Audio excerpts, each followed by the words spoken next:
I have learned so much. It's really one of those experiences where every single day you are doing a million things that you've never done before. And that is very humbling. I think that one of my biggest learnings is just that's how it's supposed to feel. Like that doesn't mean that you're necessarily like not doing the thing. Actually living on the edge of your comfort zone like is the way that you grow.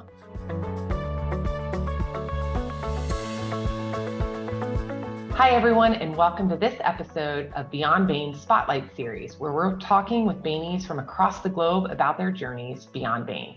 I'm Jen Andrasco, Global Head of Alumni here at Bain & Company. And today I'm thrilled to be joined by Bain alum Justine Palefsky, a former AC from our San Francisco office and CEO and co-founder of Kindred, a home swapping network that allows members to live a travel-rich lifestyle. Justine, welcome. We're so glad to welcome you today. Thank you so much for having me, Jen. Excited to be here. You know, this series has been so much fun for us because it's an opportunity to talk with alums about what they're doing today out in the world, but it's also a great way for us to hear a little bit about your journey to Bain and some of your favorite experiences. So I'd love to get started there, maybe with a little bit of background about your time at Bain. Could you tell me what was your journey to Bain? I think you started as an ACI, is that right? Yeah, I was an ACI in the San Francisco office. So my Bain journey really started when I was a junior at Brown, and I tagged along to a Bain internship info session. And really, I just showed up because somebody who I thought was like the coolest person ever, a guy named Natan, who wrote crossword puzzles for the New York Times, had done this internship the year before. And I was like, if Natan thinks this place is cool, I should go show up. But I just remember I had immense imposter syndrome. I was a cognitive neuroscience major. I had never taken a business class or an econ class. But I remember attending and just feeling the energy, and had not realized that there was a job where you can kind of just put your heads together with really smart people and solve puzzles and problems together, and totally fell in love with it. So I ended up applying for the internship, practicing my case interviews, and somehow got an offer. And it's a funny memory, like looking back, I remember emailing my interviewer after the first round, asking for feedback, kind of hoping he didn't have feedback for me because I was nervous about getting feedback. And he was like, yeah, I do have feedback for you. I think you'd be a great culture fit, and I want to give you a lot of feedback. And we spent like an hour on the phone, running through some practice cases. And he was so generous with his time and was like, I just really want you to do well in your next round. And I went the next round and was able to get the offer. And so I really owe a lot to that really kind consultant from the Boston office who helped me get that internship. So I did my internship in San Francisco, ended up absolutely loving it, fell in love with my classmates and with Bain, and came back full-time in the San Francisco office. Awesome. And tell me a little bit about the work that you did at Bain. What was like really awesome? And then obviously there are always low points. Like what were those like? Yeah, so I had a mix of casework, as most ACs do. I had a lot of exposure to technology. Being in the San Francisco office, we tend to get a lot of that kind of casework, which was really fun. And I also had an opportunity to do a pro bono case working with a charter school. And that was probably one of the highlights. It was a really fantastic team. We loved the clients, and it just felt so inspiring to get to help a charter school think about their strategy and how they could expand their impact. I think some of the low points were certainly when we had to tell clients news that they didn't want to hear. We had a large technology client who had invested many millions of dollars into something. We had to kind of tell them that it wasn't actually, we didn't think it was going to be as valuable as they maybe thought that it was going to be. And that was one of the kind of Bain True North moments where it's like, ooh, it would be way easier to not tell them this. We might make them mad, this might hurt the client relationship, but we have to do this because hand on our heart, we think this is the right answer. And that wasn't easy, but it ended up being the right call. And the client in the long run really did appreciate it and came back to us and was like, okay, can you help us figure out what to do next? So that was really stressful, but also I think a moment where we were able to really kind of live the Bain values. How did that moment shape you? Sorry, Justine, I know this wasn't really part of our interview prep, but this is a fascinating story, I think. And my guess is it had a pretty profound impact on you and how you think about your business today. So could you talk a little bit about how that shapes you? Oh man, yeah. I think one bit of context also for the background of this is that I was a quite shy person. And one of the things that I think I learned through that experience was to find confidence in just deeply, deeply owning the data. I didn't necessarily have the attitude of being like, I'm the smartest person in this room, like whenever I walk into any room. But I could find confidence in being the person who said, I talked to all 50 customers, or I have looked this data up and down, and like, this is what the data says. And being able to kind of lean on that to help me, find the confidence to have some of these harder conversations, I think was really important. And it's something that I still really lean on today, in moments when I feel unsure, like, am I right or am I wrong? Or if I feel a lot of imposter syndrome, I can kind of go back to the data and just be like, I need to be the expert on this. And if I'm the expert, I can kind of fall back on that. And really just have confidence in the numbers. But yeah, it was a intimidating experience as an AC. It was a kind of like half team. So I was the one AC on it. And I remember telling my manager, the more I look into this, the more I think that this IP that they developed isn't going to be actually better or cheaper than this competitor's IP. And I remember him saying, like, Justine, you had better be right. And I was like, okay, I need to, go double check everything and make sure I'm right.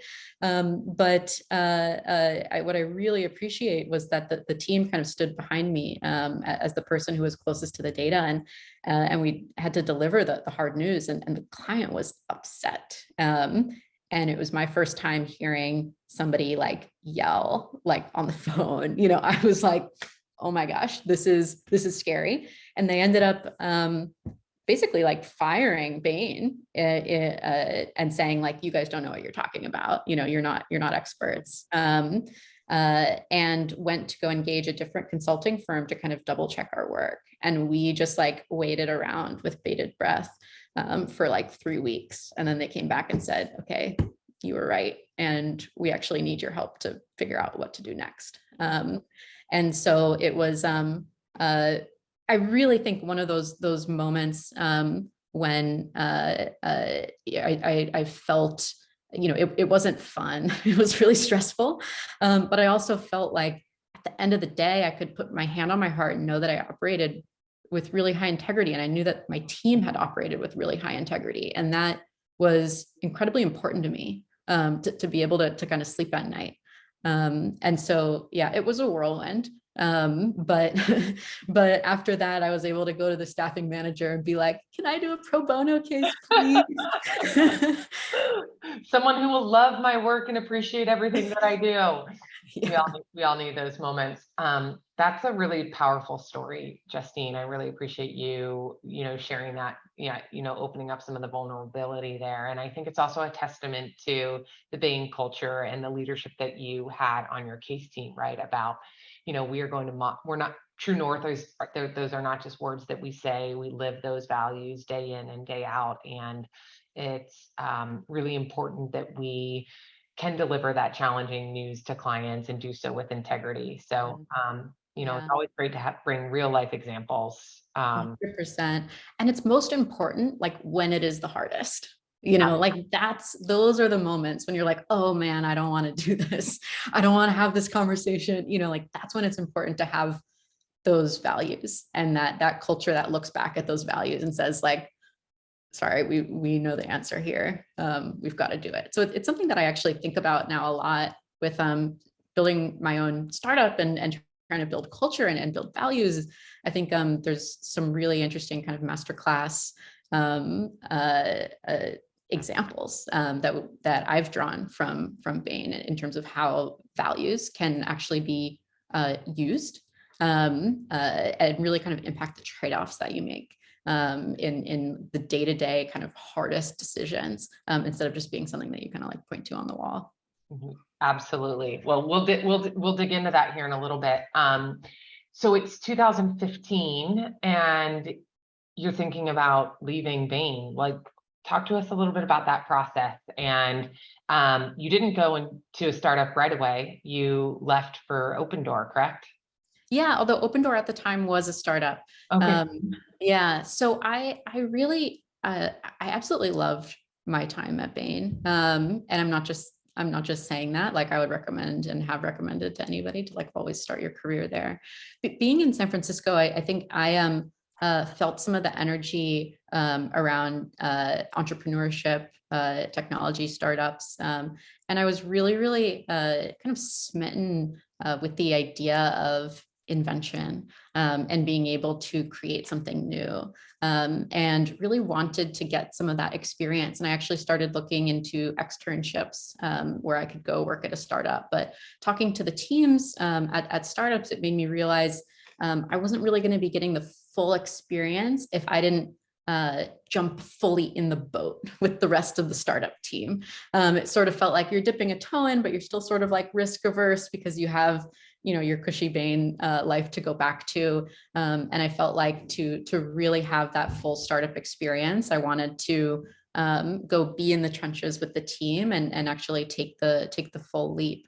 And so I think one of the things that gave me confidence was saying, I could come back to Bain if this all crashes and burns, go to business school. I'll have a great story to write about on my, personal statement, and I can come back to Bain.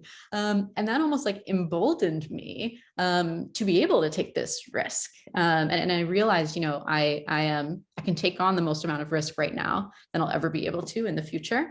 And so let's go take a big swing. Really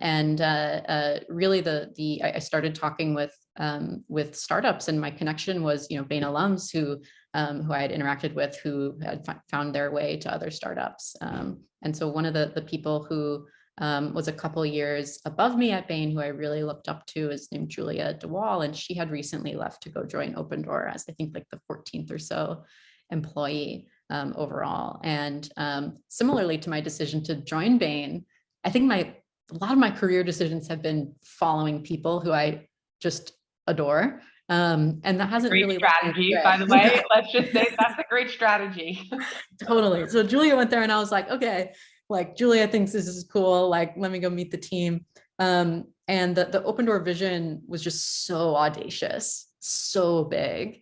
And I just found that to be really intoxicating. And I had a couple other offers to join other companies that were a bit further along, and had job titles that were kind of more impressive sounding. And I ended up feeling like, you know what, if I'm going to go there, I'm going to try and go big. And so let's do this Open Door thing. So for those who aren't familiar, Open Door is a prop tech company that's trying to make it really easy for people to buy and sell homes, essentially online, in a few clicks.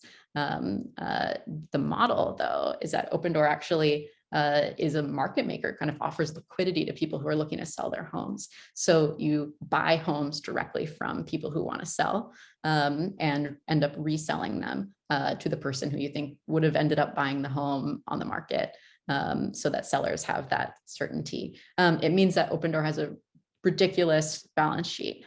And it's a high risk model. It requires a tremendous amount of operational precision and data science for predicting what prices are going to do. I remember having conversations with Bain partners who are like, this is a crazy business model, right? I was like, I know, but I feel like I got to do it. And so I ended up taking the leap and joined when we were just under 30 people overall. There were about 14, 15 of us in the San Francisco office, with a kind of very generic kind of biz ops role, doing, analytics and whatever else was needed at the time, to kind of roll my sleeves up and be a part of the team. And so you started off in essentially like a real estate oriented business, but that wasn't necessarily like the intention initially, I don't think, correct, Justine? It's just to your point of audacious, really aspirational, great person you knew that went there. Inspirational and sort of like what the challenge would be.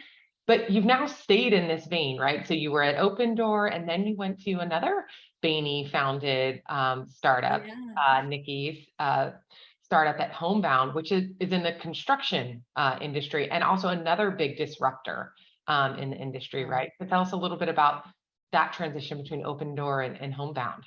Yeah. So Open Door was a tremendous learning experience. And I made some fantastic friends. And it's one of the kind of career chapters that I look back at with the most fondness. I was part of the company as we scaled from just south of 30 people to about 1,500 people over the course of 4 years, which is bananas kind of hyper growth, and had the chance to play a lot of different roles. One of the things that I really discovered I loved was this kind of like offline, online hybrid experience design, which required a generalist kind of person like, like me or like some other former consultants who can help think through, what do we want this customer experience to look like when some parts of it are happening in digital space, some parts of it are happening in the real world. And we need to be able to coordinate really effectively between the technology part of the organization and the operations, and make sure that we're delivering on that vision each and every time with consistency.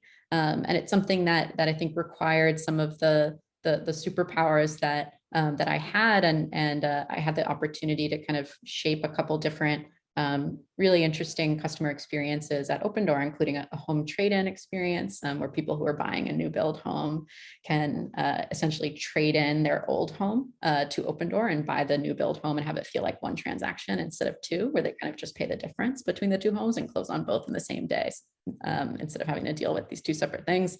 And then the other experience was a technology-enabled home shopping experience, where Open Door owned, a couple thousand homes that were actively listed on the market at any given point in time across the United States. And we were able to equip them with technology-enabled locks and security hardware, and create an app-based experience where people can go up with their smartphone to the home and it'll geolocate you, and you click a button and the door kind of magically opens and you can show yourself around on a self-tour instead of having to make an appointment with a realtor.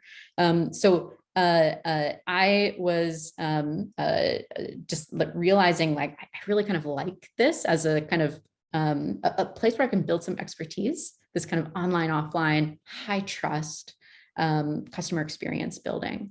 And I happened to meet Nikki Peckett, who I had known kind of from afar during the Bain days. I had some friends who had worked with her. I always really looked up to her as well, and thought she was like so cool and so competent and so smart, and talked with her about her vision for Homebound, which is a technology-enabled custom home building experience, to enable consumers who don't have experience necessarily with construction or architecture to be able to come in and design, permit, and build a custom home online. You can imagine sort of like the Domino's pizza tracker, like on steroids for like your home construction.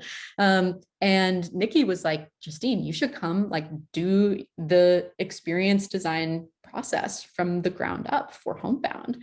Help us figure out what this long kind of year plus long, highly emotional journey should look like for customers. And I just kind of fell in love with the idea for Homebound and with the idea of working closely with Nikki, and decided to take the leap and join Homebound quite early on to help bring the company to launch, lead the customer experience team, and then also had the opportunity to build out the brand and the design team, which was something that I'd always kind of had an affinity for design, but had never had the opportunity really to build out a design team or oversee design. And I really appreciated the kind of conviction in me and in my skill set that Nikki had, and how she just kind of gave me the opportunity to try something new that has ended up becoming a bigger part of my kind of professional DNA now. Yeah, great story there in that transition. I think, the world of Nikki as well and what she's built at Homebound. And I look forward to seeing their continued success. It's always great to hear stories about other Bain alums, and in this particular alumni supporting one another. I also love seeing women supporting women, and providing that leadership. So it's a win-win-win. Totally. But you're not at Homebound anymore. So tell us, Yeah. that parting of ways, and you launched your own company, right? Just last year, Yeah. Kindred, which we're going to hear all about. So tell us about that. So I was at Homebound for several years. Nikki knew when I joined. Nikki and I discussed my professional goals, and at the time, I was saying I think there might be a chance I want to go start something at some point. And she was like, "Fabulous! When the time is right for you, I will support you. And in the meantime, we'll help you get all of the experience that you'll need to feel confident walking into that." And so we were very open with kind of discussing that through my time at Homebound. And I really, really appreciate that. I feel like sometimes, when you're really championed by your manager, you don't know, like, are they championing me in my capacity to help them in their company? And like, but once I leave, are they gonna, are they like, okay, bye? And the decisions around when I rolled off of Homebound and when I wanted to start my own company really showed me that Nikki actually was, invested in me as a person and was going to still be my champion, even if I'm no longer at Homebound. And so that was a really kind of wonderful thing for our relationship to transition from her being my boss to actually her being a confidant and an investor, and a mentor, and a peer, female CEO in a male dominated startup tech world. So really what inspired the idea behind Kindred was we had entered the pandemic. COVID had happened. We were all working from home for the first time. We were realizing that we can actually do a decent amount over Zoom. As somebody who had spent a lot of my career at that point in the intersection of homes and technology, and I'd really fallen in love with the idea and the kind of space of homes and the kind of, the places where we spend our lives. I was fascinated by thinking about how is this going to change what we want out of our living situations, especially now that remote work is becoming so much more normal, even as companies start to move back to either hybrid or in person. So many people are experiencing so much greater flexibility around being able to take time working remotely as needed, and that not being chained to your home office for 5 days a week, I think is a really meaningful kind of seismic shift in what's possible for so many American kind of consumers.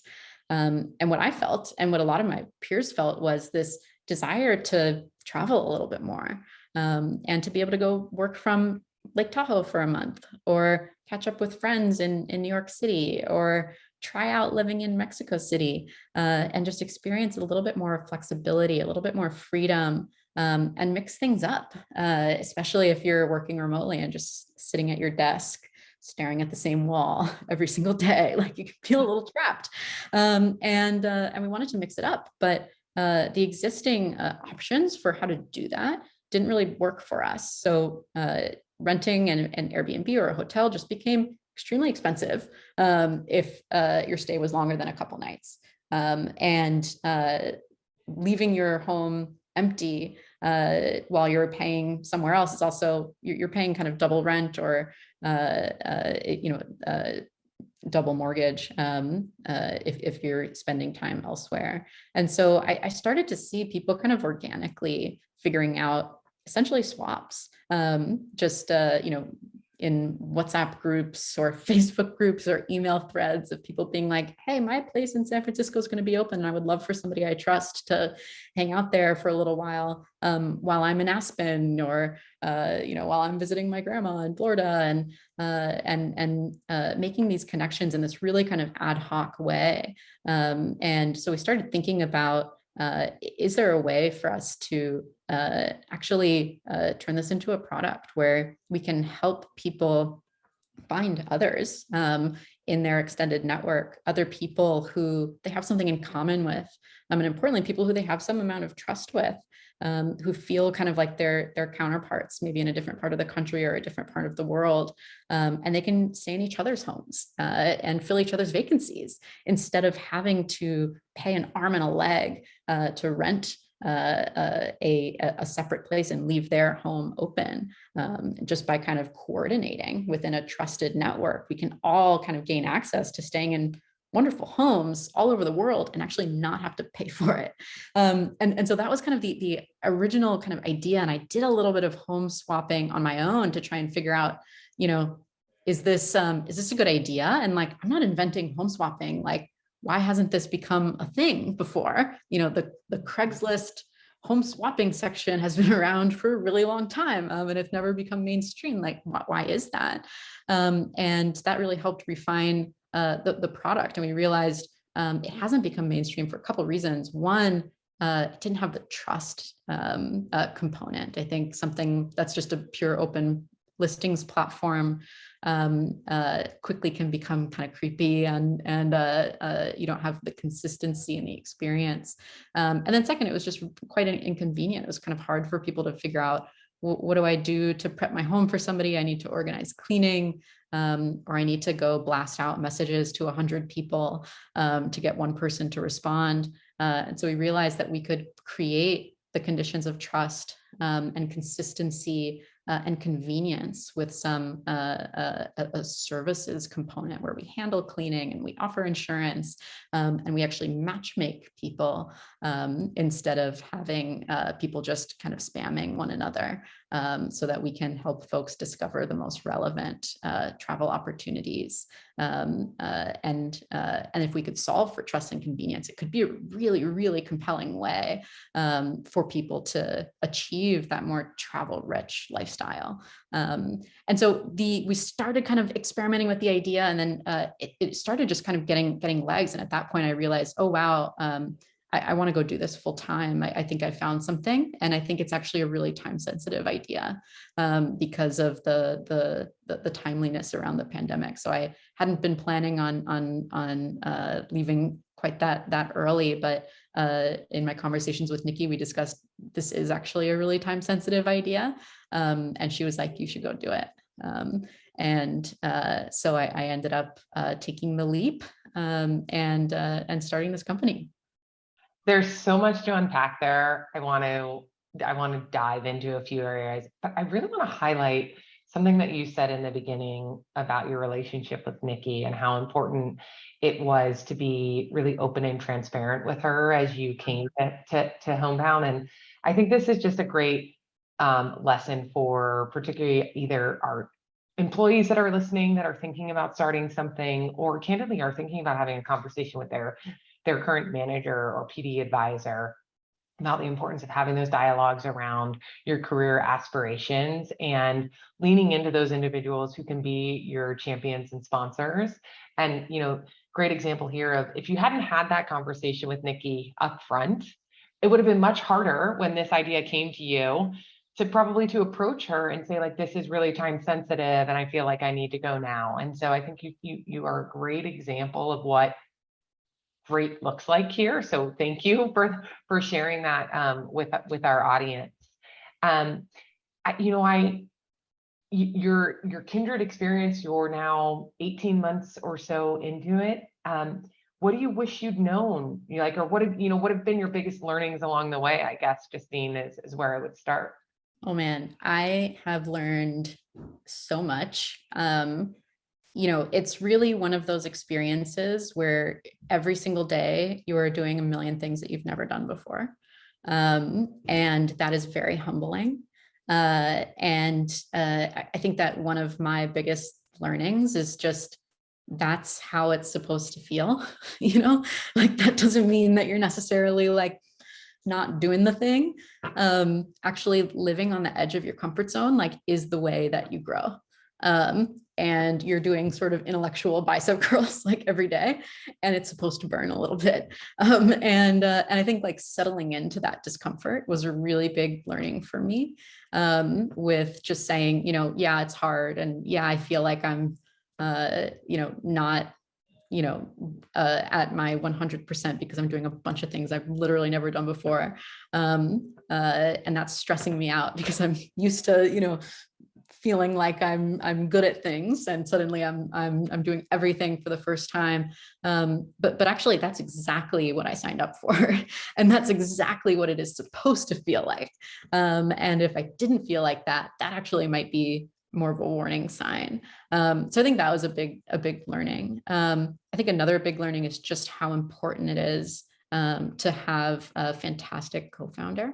My relationship with my co-founder is the only reason why we've been able to make it this far.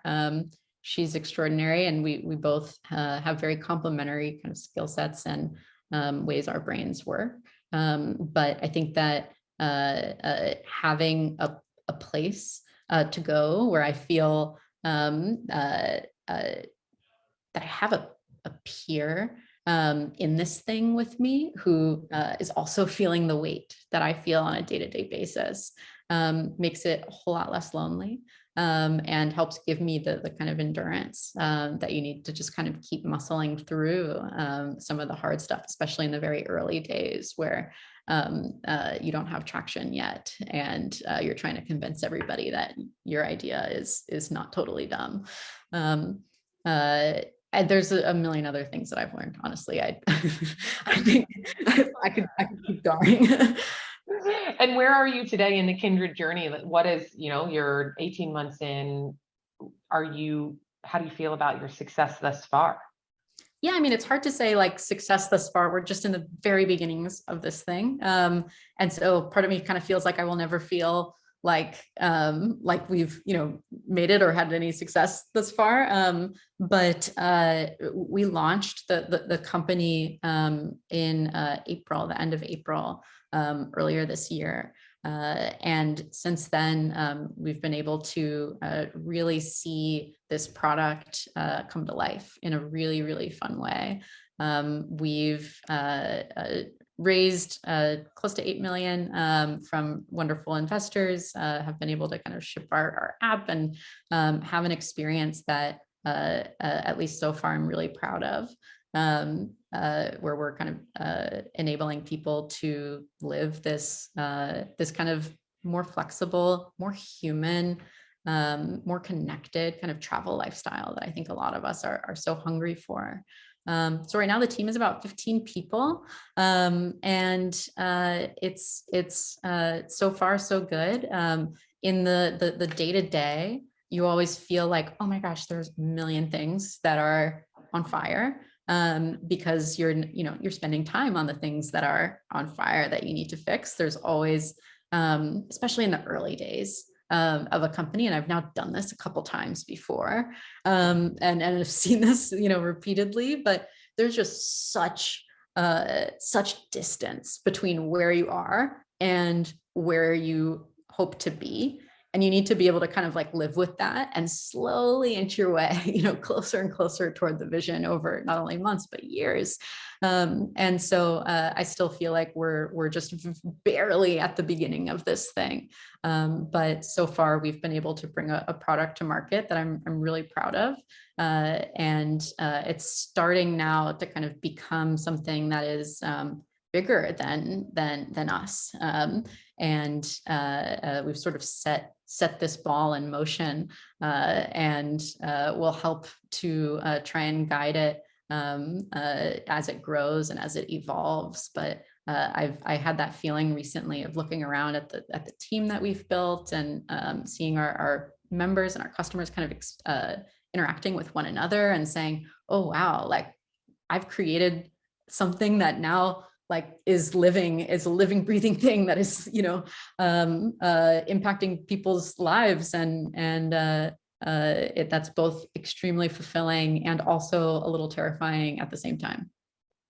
Well, as someone who up and moved a family of 5 and a dog during the pandemic for 4 months at a time, you didn't know that, Justine, but this resonated with me because we double paid. Mhm. And I would say it fundamentally changed the way that we think about living our lives, and how we spend our time as a family. So on a very personal note, am very excited to see where you go with Kindred. And I know that Baineys will be very excited. This is, I think, very much in keeping with the DNA of how Baineys think. And so, on that note, I'm sure some of the Bain alumni and Bain employees who are listening might be interested in Kindred and learning more about this community directly. Can you direct us where they can go, or can you share some information with us maybe afterwards that we can share with our alumni? Yeah, absolutely. I'll share some things afterwards, some links, but it's our website to be able to learn more is livekindred.com, and livekindred is our handle on social as well, so Twitter, Instagram, and really we're still in private beta, even though the company has launched, and we're trying to do what a lot of entrepreneurs do by starting with our own networks, to help refine the product. And so one of the first things that I helped to pull together as we got our MVP product out was a Bain pod, because as a Bain alum myself, I know that there's fantastic people all over the world who are all Bain alumni. I think it's like, how many thousands of people, like 18,000 like Bain alums, like that's crazy. And you sort of know something about somebody because they worked at Bain. There's very strong kind of cultural cohesion, and I think a high level of trust between Bain alums. And so I was really excited to do a kind of experimental pod, essentially, where we can connect Bain alums with other Bain alums to stay in each other's places, instead of having to leave their home open and go, rent an Airbnb somewhere else. And so we have an invite code for Baineys, and this was our kind of first pod. We're now expanding to other kinds of pods, both kind of affinity group based. So as an example, people who are dog owners, or people with young children who are around the same age, often like to kind of swap with other people who have kids around the same age. But really our first was our Bain pod. And so I think that's really special, and it's fun to be able to have that kind of be a part of the founding story of this company. But we'll be sure to share the invite code that all Bain alums can use to jump to the top of the Kindred waitlist if they're interested in doing a little bit of home swapping this fall or winter. Awesome. That sounds great. Justine, I love how much Bain plays a part in your story. And you mentioned this briefly, but I'll just point out, you have several Bain alumna who are investors in Kindred. We talked in our lead up before we started recording about just the name in general, and for our audience, Kindred was actually one of the names that we considered for when we branded our alumni community, and it's Beyond Bain, which I think is so fitting for our purposes. And yet I can so completely understand how Kindred fits this narrative, and why your Bain pod was the first, because I think it is very much in keeping with that notion of Kindred spirit, and the cultural norms and values that we have as a firm are so strong. So I know I and current Baineys and our Bain alums will be cheering you on, Justine, as you continue on this journey, and we'll look to see great success from you. And this is a point in our interviews where we love to transition and just get a little bit into some of the things that make Justine tick. I think it's always nice to hear a little bit about who you are as a person, and what we can learn from some of the things that you read, listen to. So if you would indulge me, I'll do our quick rapid fire. What are you reading right now? What's on your nightstand or in your AirPods? Yeah, what's on my nightstand literally right now is Meditations by Marcus Aurelius, which is I feel like a good book for a nightstand in general, but was recommended by a number of people. And I think I'm hoping as a founder that it helps me keep perspective. It's like there's some good reminders in that book around like, remember to be grateful, and think, take the kind of long view. Think about what you can control and what you can't control. And so it's a sort of soothing read as I wind down before going to bed. Sounds like one that most of us should put on our nightstand for that soothing read when you have 9,000 things going through your brain. You can't shut off. Might buy that for my husband. Go to podcasts. Are you a podcast person? I am a podcast person. I have kind of two categories of podcasts. One is I love like Planet Money as an example, or kind of like slightly nerdy, learn something interesting kind of podcast. And I would also be lying if I didn't mention that I'm a true crime podcast junkie as well. I was elated to see that Adnan Syed was released from prison recently. I love like serial-esque kind of podcasts as well. We share that love. I don't know what it is about that. Like, it feels like morbid, but for some reason I love it. I don't know what it is. Captivating, mindless. I'm not sure what it is either. Yeah.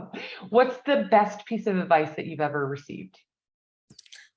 I think the best piece of advice was probably from Nikki, who was the one who first told me to stay on the edge of my comfort zone. And it's funny because I was like, yeah, I know. And now I like really get that. It's sort of like I hear echoes of that advice, and it hits a little different now. Worst piece of advice? Worst piece of advice. I think I now think it's a bad piece of advice when people say, don't take it personally. Because I really think so much of, frankly, my kind of superpowers in my work have been that I do take things personally. Like I care, I like give a damn, and I like working with people who give a damn. And my co-founder had this really incredible line once where she said, take it personally, but don't let it define you. And I think that's really important, care, but also be able to move forward from it. Great. And then last, and it's a great one to end on, what are you most excited about this month? Oh my goodness, I'm going to a wedding soon. One of my best girlfriends who I met in my Bain internship. She and I, my first day at Bain, hit the road to go to a bunch of fast casual restaurants to do customer research. We've been very good friends ever since. We've traveled a lot together, hiked through Patagonia together, and she's actually getting married in a couple of weeks. And so I'm really excited to go celebrate her. Well, if that isn't a great wrap to this interview, starting and ending with the Bain family and your very first day at Bain & Company, I love that. Justine, this has been so much fun. We'll be sure to share all the details about Kindred and that special code for our alumni who might be interested in joining the Bain pod when availability opens up. Thanks for sharing your story with us. And we'll look forward to an update from you in the coming months. Awesome. That sounds great. Thanks again for having me. This was fun.